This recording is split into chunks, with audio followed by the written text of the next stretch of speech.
Hi, Jen here from Jen Michelle Coaching, and today I'm going to talk about the silent treatment and how to handle it. There's a fine line between a person taking space and then taking it too far and using the silent treatment as a way to control another. So I want to dive into kind of when it starts to enter these unhealthy realms and ways in which you can address it. For those of you new to my channel, I would love to invite you to subscribe. I release a video weekly. Sometimes when I'm coaching women, I will let them know of all these sort of behaviors that are occurring that are not serving them in life, in love, in their relationship, whatever the situation may be. And so if we're not used to healthy communication, it's almost like we begin to subconsciously look for a backdoor and a different way to try to control. And often one of the first things I see is when you take away the words is going into the silent treatment. So that's why I want to do a video on this topic so you can catch all of the ways in which you may be approaching something from an unhealthy level, or even if you're experiencing this from another as well.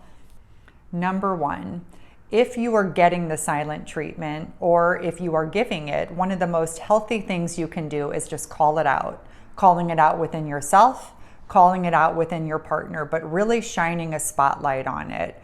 What am I doing here? Would I rather be happy or right? Where am I clinging to having to have my way? Or where am I trying to control through punishment? Recognize that this energy of resistance is going to feel awful for you and the other person. And we want to really make sure that we're taking steps to let another person know what they're doing so they can make adjustments, and also being able to call it out within ourselves so we can make adjustments and be able to then speak directly and honestly and from the heart about what we need.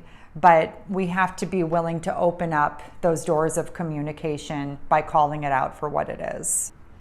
Number two, take space, but set a boundary when it's needed, because, okay, if someone needs a little space to cool down, no problem. We can all understand and connect to that. But if they're taking days, or in some situations, I've even seen weeks to show back up and kind of peek their head inside the door again, this is a lot of time, and it really isn't going to work in a long-term relationship, or if we want to have a sense of safety and trust develop with another person. And so this is something where we want to communicate our boundary. Hey, I understand that, things are upsetting right now, yet I don't feel safe going weeks without any communication. You can even start off more gently. I want you to know that I'm here and I'm open to listening if there's anything you'd like to talk about. But if those sort of more simple offerings don't take effect, I think setting a boundary and saying I can't go weeks without talking with my partner, or I can't go on without any resolution to this. I'm feeling punished, or I'm feeling like there's something bigger that needs to be shared between the two of us, but you're really showing up to it in this heartfelt way, and you're setting boundaries that you're not willing to put your life on hold for them to indefinitely regulate or move through it. That is reasonable. That is you taking care of yourself and saying like, hey, I got needs here too. How do we compromise and meet each other halfway? How do we move through this and find a solution that's rooted in love versus punishment?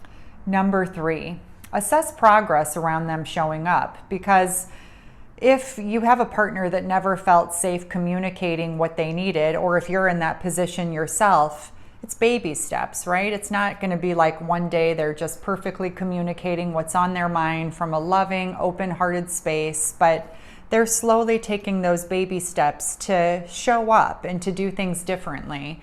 I definitely saw this in my relationship. My husband definitely didn't grow up in a space where he could just express himself and communicate what he needed.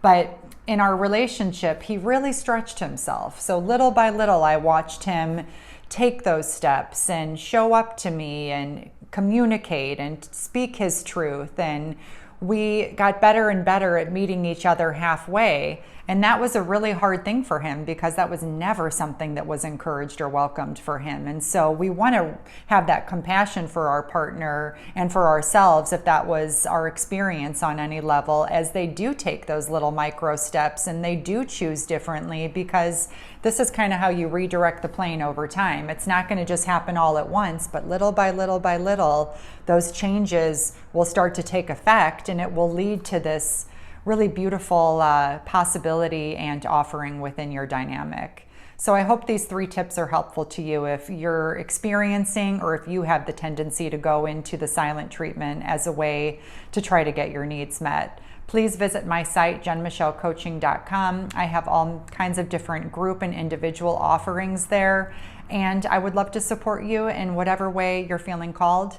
Please visit me again next week. I release a video every Friday, and I'll see you all then. Much love.